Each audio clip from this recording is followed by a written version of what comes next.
السلام عليكم حبايب قلبي ومتابعيني متابعين قناة منوعات ووصفات مي. انا طبعا عندي برد، وانا شخصية كده مش بحب الدواء بتاعة البرد ف...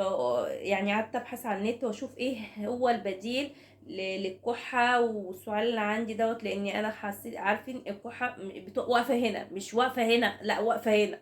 فانا قلت لازم اشوف ايه الحاجة البديلة ان اخدها وتبقى وصفة طبيعية، مش مش بتأذيني في اي شيء تاني.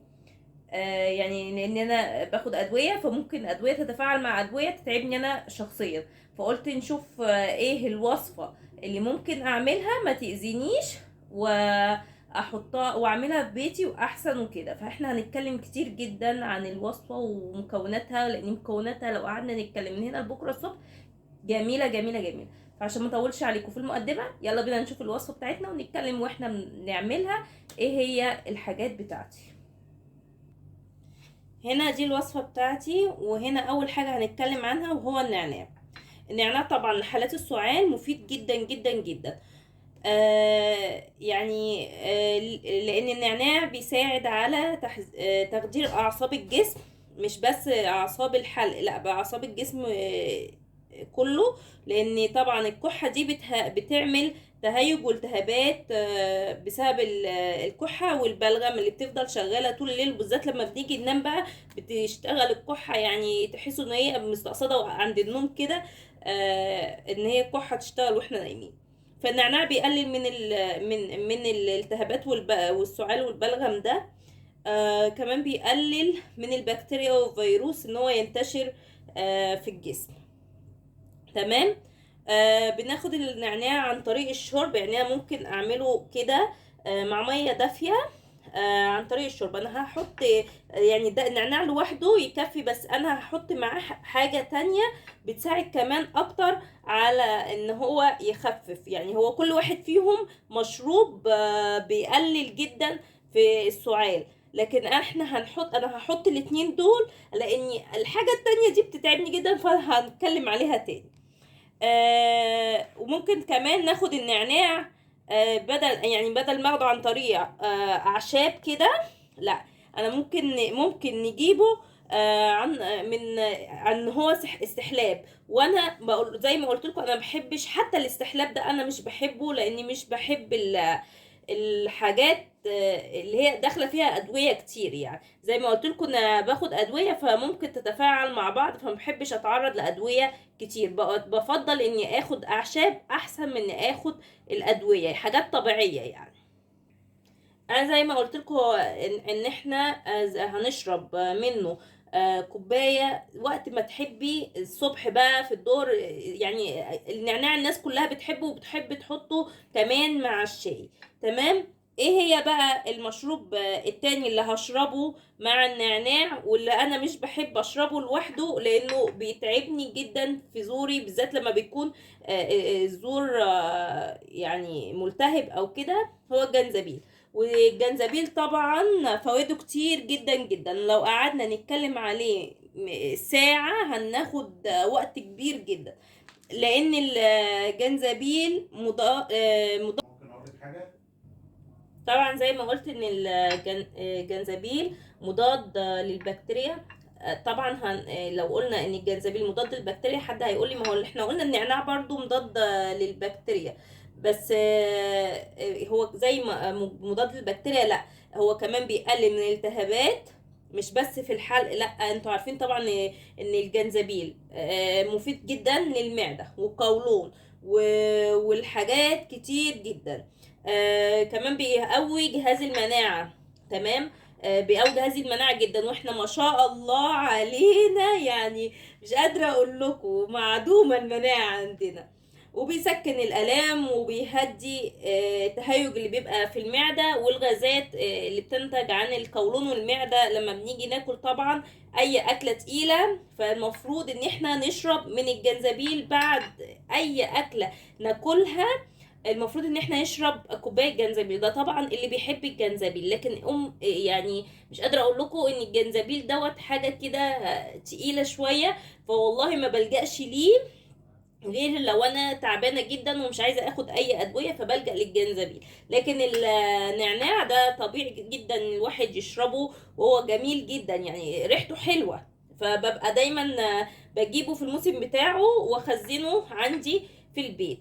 تمام. وطبعا الجنزبيل زي ما قلت لكم هو مفيد، وبيساعد كمان على التخسيس. يعني الجنزبيل مش بس ان هو مفيد وبيساعد على الالتهابات والغازات والكلام ده كله، هو كمان بيخسس ومفيد جدا في التخسيس. ولو تلاقوا الدكاترة دايما بينصحوا ان احنا نشرب جنزبيل وقرفة واحنا بنعمل اي رجيم يعني. طبعا زي ما قلت لكم ان الجنزبيل مفيد للتخسيس كمان. هو الجنزبيل بيدخل في اي مشروبات، يعني تحسوا ان هو ايه زي الحاشر نفسه في اي حاجه. هو الجنزبيل بيدخل فعلا في اي مشروبات.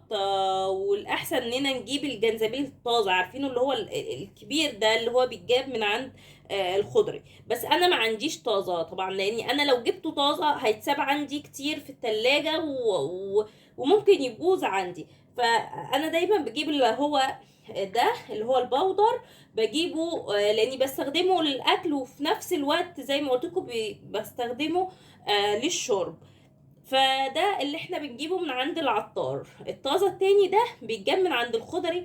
اي بتاع خضرة اللي هو عنده اي خضرة. في محلات خضرية كبيرة جدا بيبقوا واقفين يعني جايبين الحاجات دي. والفلفل الاحمر والاصفر والكلام ده مخصصين الحاجات دي. فهتلاقوا الجنزبيل قطع الجنزبيل الكبيرة دي قوي عنده.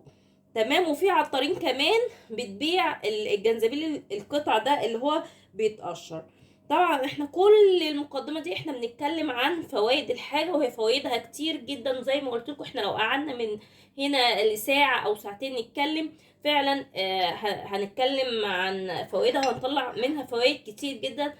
انا قبل ما باجي اعمل حاجة باخد بحث، يعني بعمل بحث عن الحاجة اللي هشربها. طبعا النعناع معروف ومشهور، والجنزبيل طبعا دكاترة كتير اتكلموا عنه ان هو للتخسيس، والشاي الاخضر والكلام ده. يعني دي مجموعة كده لازم دكاترة التخسيس بيتكلموا فيه، والقرفة وحاجات كتير هنبقى نتكلم فيها. مشروبات التخسيس هبقى اعمل لكم يعني مجموعة حلقات كده، سلسلة حلقات للتخسيس بالذات. يلا بقى هنجهز مع بعض المشروب بتاعنا. انا نسيت اقول لكم كمان ان انا المشروب بتاعي ده هحط معاه معلقه عسل. مش عايزه تحطي معلقه عسل، عايزه ما عندكيش عسل هتحطي معلقه سكر. مفيش اي مشكله وما يضرش خالص. بس انا بحب اشرب العسل مع اي مشروب من المشروبات دي. تمام. هجيب الميه السخنه بتاعتي وهحطها وهوريكم هعملها ازاي، بما ان انا مش هغليها يعني على النار. تمام. طبعا انا زي ما قلت لكم ان انا هاخد معلقه عسل. انا هاخد معلقه، طبعا معلقه خشب، لان العسل بالمعالق الالمونيا قصدي بايه بيتفاعل. تمام. طبعا عندي العسل ده عشان بنستخدمه باستمرار. خدت كده معلقتين، هاخد معلقه كمان لان المعلقه مش غويطه، كفايه قوي كده. تمام. آه عايزه اقول لكم ان المعلقه اللي خدت بيها الجنزبيل معلقه شاي عاديه. تمام. خدت معلقه شاي عاديه. تمام. ادي معلقه الزنجبيل، وادي انا نسيت اطلع معلقه العسل. خلاص هي صفت العسل بتاعها. تمام. انا طبعا عارفه ان انتوا هتقولوا ان انا رغايه ورغيت كتير في موضوع المشروب بتاعي، بس فعلا المشروب ده مفيد جدا. هنحط كده بقى الميه. مفيد جدا وبجد زي ما قلت لكم فوائده. فوائد المشروب، فوائد الحاجات دي احنا لو قعدنا فيها نتكلم لساعة بحالها مش هسد والله في الكلام عنه. وده بس يعني دي كانت فوائد البحث اللي انا يا دوب طلعتها، لان انا طبعا تعبانه فايه ما قدرتش اقرا كتير قوي فيه. فبصوا انا هقلبه كده طبعا، وهغطي المج بتاعي. تمام. التفل بتاع الجنزبيل والنعناع ينزل يخمد لتحت، وبعدين هنصفيه تاني، وبعد كده هوريكم بقى نهاية الفيديو. كده زي ما انتوا شايفين الفيديو بتاعي خلص، والنعناع نزل لتحت. تمام. وكل حاجة اتظبطت في المشروب، بس هو اللي باين كده هو الجنزبيل بتاعي، لانه هو ناعم فظاهر لفوق. هو يستحسن ان احنا نجيبه طبعا اللي هو المطحون زي ما قلت لكم، قصدي القطع زي ما قلت لكم، عشان نغلي القطع. تمام. وانا هشرب المشروب على كده، ويا رب يا رب تكملوا الفيديو للاخر عشان تعرفوا الفوائد اللي داخل النعناع والجنزبيل.